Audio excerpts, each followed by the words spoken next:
In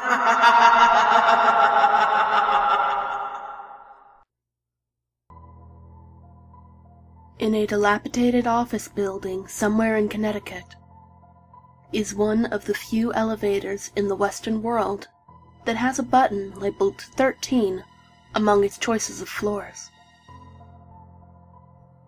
If you enter after midnight, crawling through the loosely boarded-up window on the south side of the building, you will find the elevator doors standing open, with soft fluorescent lighting and music spilling from it, even though nothing else in the whole of the building seems to have power.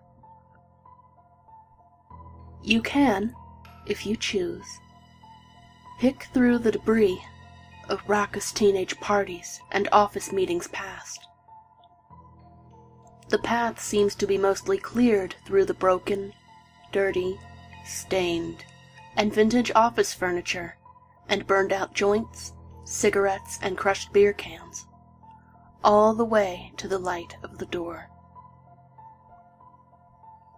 All of the buttons work in the elevator, and will take you to its designated floor, despite the creaking of the cables, though there seems to be a layer of grime on their plastic covers. All but the button labeled 13, which seems to glow brightly. No one's quite sure if that one goes to the 13th floor, but there's a story about a group of high school teenagers who had a party after their prom there in the early 90s. A dare was made, and 4 of them piled into the rickety elevator, taking it to the 13th floor. When they came back down again, they were pale and shaking, but all of them swore they'd seen nothing more than a normal office floor, covered in dust and shadows. 2 of them died in an accident on the car ride home that night. Another, 3 weeks later, took a bottle of pills from the medicine cabinet, climbed into a hot bath, slit her wrists, and dropped her hairdryer into the water with her. The 4th disappeared from the face of the planet 2 months later.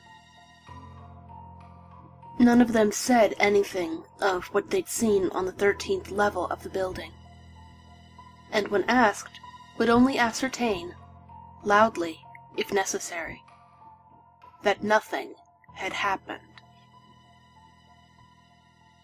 But you can, if you so choose, crawl in through the window and see for yourself.